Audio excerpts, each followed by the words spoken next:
Eh, Makasih. Panggilannya apa nih? Badria ya? Badria, Badria Bang. Oke.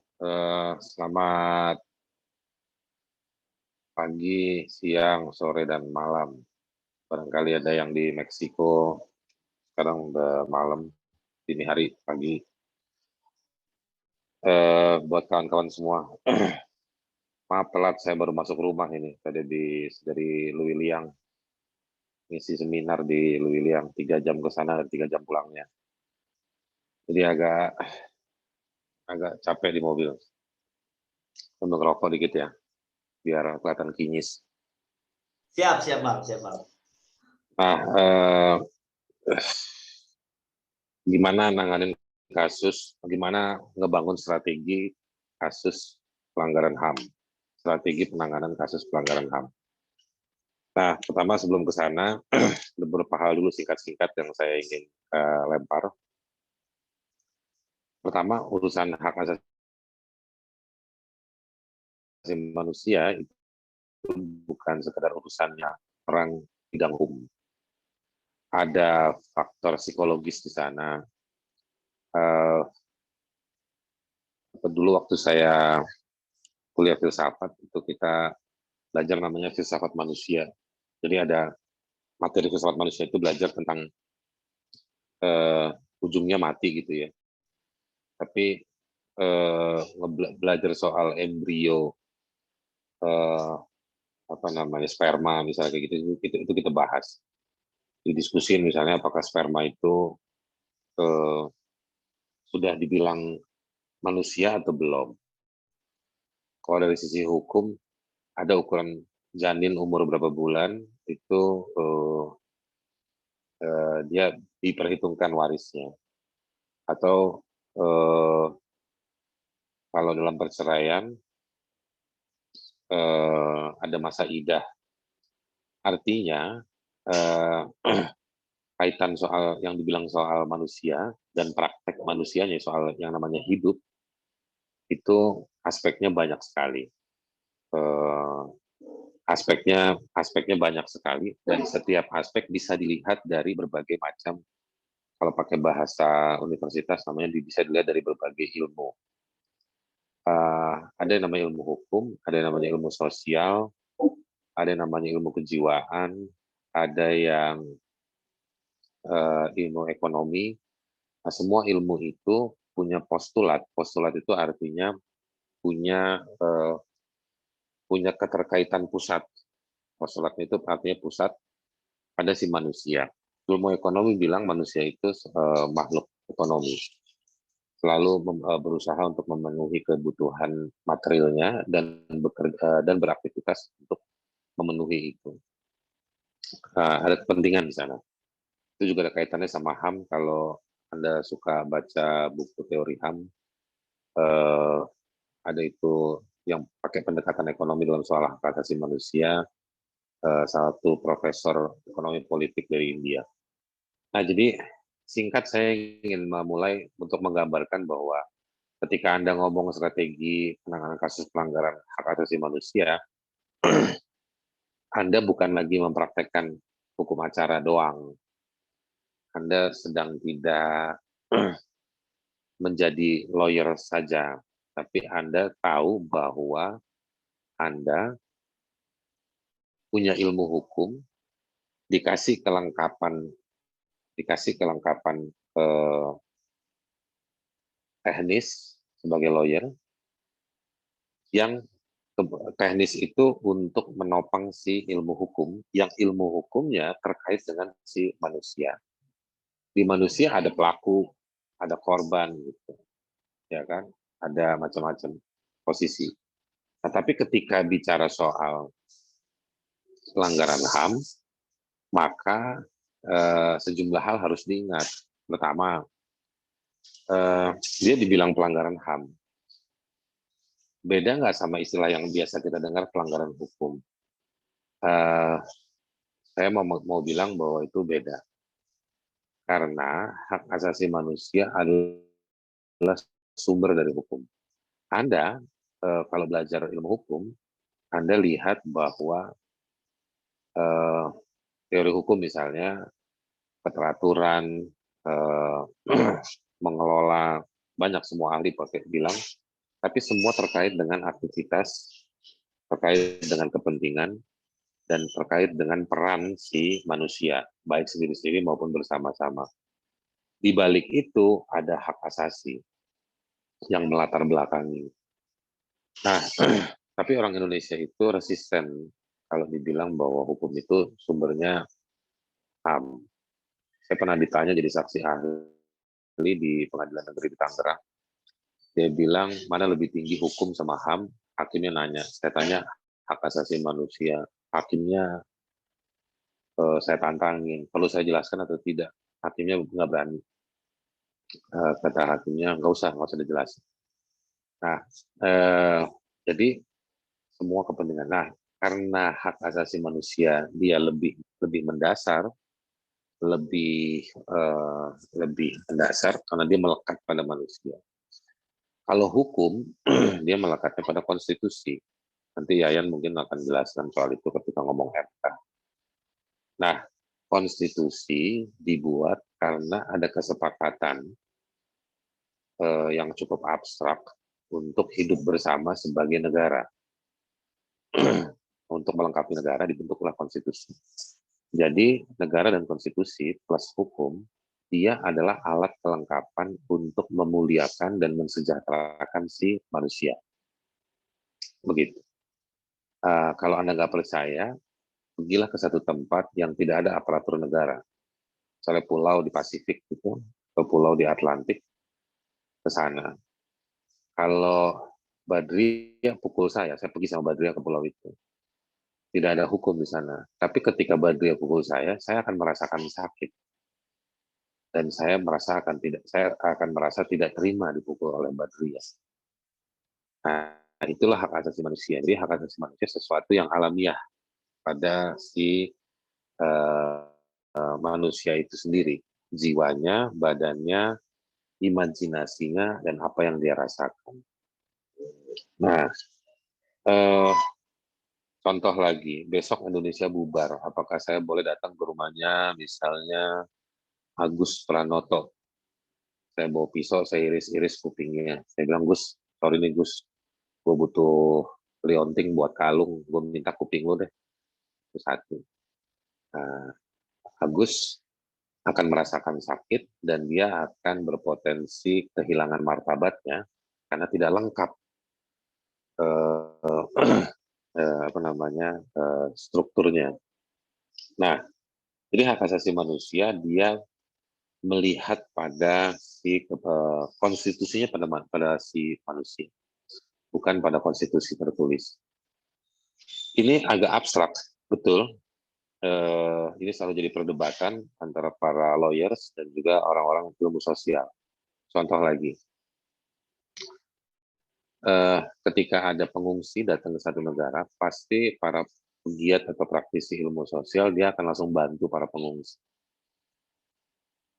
Ternyata si pengungsi waktu dia masuk datang ke satu wilayah, kayak kasus di Venezuela ya, yang jalan melintas itu, atau pengungsi Suriah yang banyak Anda lihat beberapa tahun yang lalu di Eropa, itu secara hukum mereka dianggap berbahaya, pokoknya melanggar hukum. Padahal di situ ada anak-anak, ada nenek-nenek, ada orang tua yang perlu bantuan. Sama seperti misalnya Pak Robert Siregar. Misalnya Pak Robert ketemu orang yang haus, kalau kita ada kelebihan kita kasih. Belum tentu ternyata yang kehausan itu adalah terduga teroris misalnya. Nah, menurut hukum siapapun yang membantu teroris itu kena pidana, Pak. Kan begitu ya. Kasus bom Bali itu semua yang membantu mencarikan tempat kos, membelikan HP itu kena pidana. Nah, itu menariknya. Nggak usah dihindari, kalau menurut saya ya justru dinikmati kayak gini-gini. Ini jadi perdebatan. Nah, dari situasi itu saya ingin memulai lagi melanjutkan penjelasan saya untuk mengatakan begini. Jadi hak asasi manusia itu kadang ketika dia masuk ke ranah apakah ini pelanggaran hukum atau sebuah peristiwa pelanggaran HAM itu, peristiwa pelanggaran HAM-nya itu masuk juga tidak pada konsep pelanggaran hukum. Artinya ada nggak aturan hukum yang menjamin si hak asasi yang kemudian ketika jaminan itu dilanggar, maka dia masih menjadi pelanggaran hukum. Tidak semua pelanggaran hak asasi manusia adalah pelanggaran hukum. Jadi ada sejumlah hak yang tidak dijamin atau dijamin secara tidak jelas. Saya kebetulan saat ini sedang diminta jadi konsultan ahli di kantor Kementerian Hukum dan HAM untuk di Direktorat Jenderal HAM untuk menyusun indeks hak asasi manusia Indonesia. Jadi kita lagi nyusun indeks, ini program panjang 3 tahun agak susah. Kami sekarang lagi di tahap mengurai jenis-jenis hak. Nah, kita belanja hak itu ke konstitusi, Undang-Undang 45 dan juga Undang-Undang 39. Apa yang terjadi? Banyak pasal yang nggak jelas. Maksudnya apa? Gitu. Nah, itu aja yang dijamin nggak jelas. Itu yang ditulis saja nggak jelas. Gimana yang nggak ditulis? Gitu. Padahal kebutuhan manusia itu banyak yang abstrak. Dia nanti ketika jadi peristiwa baru jadi perdebatan. Itulah yang kita lihat hari ini kan, perdebatan-perdebatan itu. Nah, jadi ada pelanggaran HAM yang hak asasinya sudah diakui oleh hukum, maka dia bisa masuk kualifikasi pelanggaran hukum di bidang HAM. Ada lagi pelanggaran hak asasi manusia yang hak asasi manusianya belum diatur dalam aturan hukum atau belum ada norma hukumnya. Tapi dia real terkait dengan si manusia. Ada lagi yang ketiga, pelanggaran hak asasi manusia yang dia bukan bagian dari yang pertama dan yang kedua, tapi justru aturan hukumnya bertentangan, menentang. Nah, itulah nanti materi MK itu. Jadi justru aturan-aturan hukum itu, di aturan-aturan hukum itu berpotensi atau secara nyata menghilangkan hak asasi manusia. Nah, ada 3 jenis pelanggaran HAM dalam relasi profesi lawyer di situ. Saya ingin memulai dengan 3 itu, ya, karena ketiganya nanti akan menentukan seperti apa kita menanganinya sebagai seorang praktisi hukum. Kan bicaranya soal strategi kan, jadi bagaimana kita menanganinya. Nah, singkatnya istilah ini sering disebut sebagai advokasi. Nah, tapi dalam advokasi, di dalam dunia litigasi atau di dunia pengacaraan, ini dikenal sebagai litigasi strategis.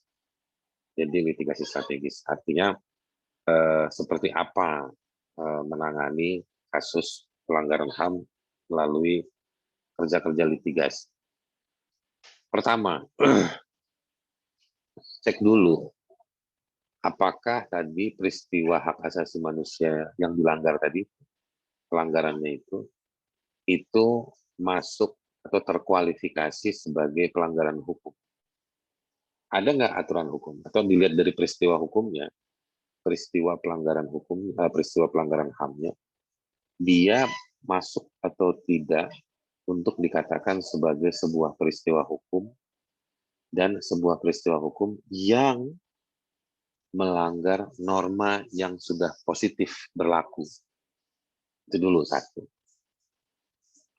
Yang kedua, kalau jawabannya adalah tidak, kalau dia tidak, maka tugas Anda adalah menyusun argumentasi. Menyusun argumentasi kenapa dia pelanggaran hak asasi manusia yang patut diselesaikan. Jadi menyusun argumentasi. Itu kan kerjanya lawyer, ya kan, menyusun argumentasi. Itu. Yang kedua, yang berikutnya yang ketiga, argumentasi artinya mencari rasionalisasi untuk mengatakan ini sesuatu, pertama, melanggar hak yang mana. Yang kedua, korban dan kerugian atau penderitaan. Nah, ini dua hal ini harus diidentifikasi. Saya mau mengatakan pada Anda semua, hukum hak asasi manusia yang berkembang sejak Deklarasi Umum Hak Asasi Manusia, dia disusun berdasarkan darah dan air mata. Dia disusun berdasarkan darah dan air mata. Maksudnya apa? Dia diargumentasikan. Dan saya pikir bukan cuma hukum hak asasi manusia. Hukum yang lain-lainnya pun didalilkan, ditemukan, disepakati, dan dipraktekkan berdasarkan peristiwa-peristiwa. Gitu. Jadi ada orang yang menderita, ada orang yang dirugikan, yang dia bertarung atau merelakan dirinya untuk dijadikan inspirasi munculnya sejumlah aturan-aturan hukum di bidang hak asasi manusia. Dan itu di belakang itu ada para lawyers. Nah, jadi para lawyers harus bisa merumus. Anda harus seperti Cicero. Tahu Cicero ya? Pengacara gila yang ikut partai politik oposisi kecil di seberang Itali, yang kerjanya ke pengadilan sama ke parlemen. Dia beretorika, tapi membangun rasionalisasi dari penderitaan, ancaman, kekorbanan orang yang dia bela. Nah, saya lanjutkan. Nah, sampai di sana setelah Anda bisa mengidentifikasi, ada dua hal, ada tiga hal yang kalau ada hukum yang mengatakan bahwa itu pelanggaran hukum, peristiwa pelanggaran HAM-nya, maka Anda lihat mekanismenya apa. Yang paling gampang kan kita bilang, itu mekanismenya ada di Komnas HAM. Anda tinggal baca Undang-Undang 39, singkatnya saya bisa jelaskan, kalau di Komnas HAM itu Anda tinggal siapkan laporan fakta, harus terindikasi bukti dan saksi di sana untuk ditindaklanjuti, laporkan ke Komnas HAM dengan bukti identitas atau formalitas yang cukup, lalu nanti mereka berproses, Anda tinggal mengawal di sana. Tetapi, lihat lagi sekali lagi peristiwa-peristiwa tersebut. Anda bisa pakai pendekatan aktor, bisa pakai pendekatan materi, atau bisa juga Anda belanjakan ke mekanisme yang lain. Apa sih yang saya maksud? Kalau pelakunya polisi, Anda bisa bawa itu juga ke Kompolnas. Kita nggak bicara soal kualitas orang-orangnya di lembaga-lembaga itu ya, nanti. Tapi mekanismenya adalah Anda bisa lihat. Atau misalnya ada kecurangan-kecurangan di selama proses pengadilan. Anda bisa bawa itu ke KY atau ke Badan Pengawas Mahkamah Agung. Ada sejumlah lembaga-lembaga yang berbasis pada pelaku yang diduga melanggar HAM. Kalau Komnas HAM biasanya melihat pada bentuk peristiwanya. Kalau di lembaga-lembaga lain ada yang melihat pada pelakunya. Anda bisa lengkapi kalau memang Anda jadi lawyernya korban, Anda bisa lengkapi itu ke LPSK, Lembaga Perlindungan Saksi dan Korban. Artinya satu peristiwa itu, Anda nggak usah terlalu fanatik pada satu mekanisme. Anda tinggal bikin susun mekanismenya, daftar mekanismenya. Oh, kalau ininya masuk sini, ininya masuk sini, ininya masuk sini. Nah, yang penting di dalam strategi selanjutnya adalah ngayunnya bagaimana. Anda bawa kemana dulu? Ya kan? Kalau di ombudsman mereka jelas. Kalau sudah dibawa ke mekanisme lain, Pak, Anda nggak boleh bawa ke sini lagi. Dia bilang gitu. Nah, ngelesnya bagaimana? Enggak, yang kita mau bawa ke sini, materinya yang ini doang nih. Yang paha bagian belakang aja nih. Kalau yang kepala, isi jeroannya itu di Komnas HAM. Nah, itu bisa berbagi. Jadi berbagi peristiwanya dibagi-bagi, mana kemana, mana kemana, mana kemana. Nah, kenapa sih mesti capek-capek ke sana kemari? Iya, karena peristiwa pelanggaran hak asasi manusia itu biasanya pelakunya pelaku-pelaku yang disupport oleh negara, ya, atau di negara, aktor negara atau kelompok-kelompok yang didukung oleh negara, baik didukung secara langsung maupun didukung dengan cara dibiarkan seperti itu. Nah, jadi mekanismenya sudah jelas. Nah, sekarang masuk ke bagian yang kedua, pelanggaran hak asasi manusia yang tidak ada hukum yang mengatakan bahwa itu adalah pelanggaran HAM. Itu gimana? Ya kan? Ternyata nggak susah-susah amat. Anda nggak usah teriak-teriak soal HAM-nya. Anda lihat peristiwanya. Ada atau tidak peristiwanya yang eh, yang eh, terkait dengan mekanisme yang tersedia. Jadi balik, karena Anda sebagai lawyer, Anda harus mengikuti mekanisme yang ada. Misalnya, ini hak asasinya kalau mau kita kedepankan nggak diakui Pak, karena nggak ada di aturan hukum. Oke, tapi ada peristiwanya nggak sebagai sebuah syarat? Ada. Oke, ada yang jadi korban, ada. Kekorbanannya itu material atau enggak? Material Pak. Itu gugat aja perdata PMH, ya kan? Nah, tema hak asasi dan rasionalisasinya itu digunakan dalam menjelaskan kepada hakim ketika mendalilkan kausalitas. Di dalam struktur PMH itu kan ada hubungan sebab akibat, ya kan? Nah, Anda bisa, kebetulan saya cukup jadiin buku pegangan saya nih soal kausalitas. Nah, ini buku baru, bukunya Ahmad Sofyan, bagus, menjelaskan berbagai macam jenis kausalitas. Nah, jadi Anda nggak usah muncul baju pelanggaran HAM-nya, tapi dalilkan sebagai sebuah kerugian. Atau peristiwa tersebut terkait dengan kebijakan dari satu pejabat negara yang masuk kualifikasi sebagai pembuat besiking, maka Anda bawa itu ke pengadilan tata usaha negara, ya kan? Atau misalnya Anda cari argumentasinya atau ambil dari gambaran utuhnya itu hal-hal kecil yang memang punya mekanisme tertentu. Baik itu mekanisme di dalam perusahaannya seperti sistem pengawasan. Ternyata misalnya dulu Yayan pernah bongkar kasus karyawan PT Freeport. Ada dua dulu kita ngerjain itu. Ada pelanggaran ketenaga kerjaan. Tetapi bukan itu yang dikedepankan oleh PT Freeport, tetapi soal PHK soal pidananya, dibawa ke pidana. Strategi kita waktu itu kita mesti cari sesuatu yang bisa menyekek lehernya si hakim untuk ngebebasin para tersangka klien kita.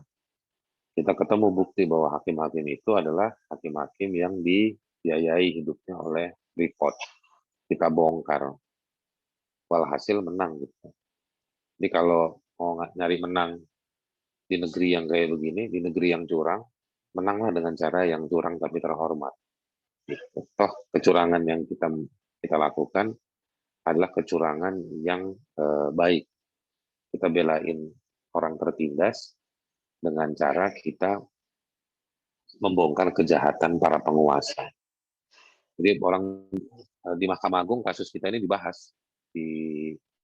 Jadi kasus yang saya dan Yayan tangani waktu itu dibahas di rapat-rapat Mahkamah Agung karena orang-orang di dalam itu cerita ke saya. Dianggap kita ini nakal, lawyer nakal. Kita bukan lawyer nakal yang nyuap hakim, kita lawyer nakal yang menjebak hakim karena hakimnya tidak profesional dan kita menemukan bukti. Jadi mereka menganggap bahwa kita ini punya bukan berbasis argumentasi tapi berbasis penyanderaan. Nah, kami lakukan itu karena penyanderaan itu karena argumentasi kami tidak didengar. Kira-kira begitu. Nah, jadi itu strateginya.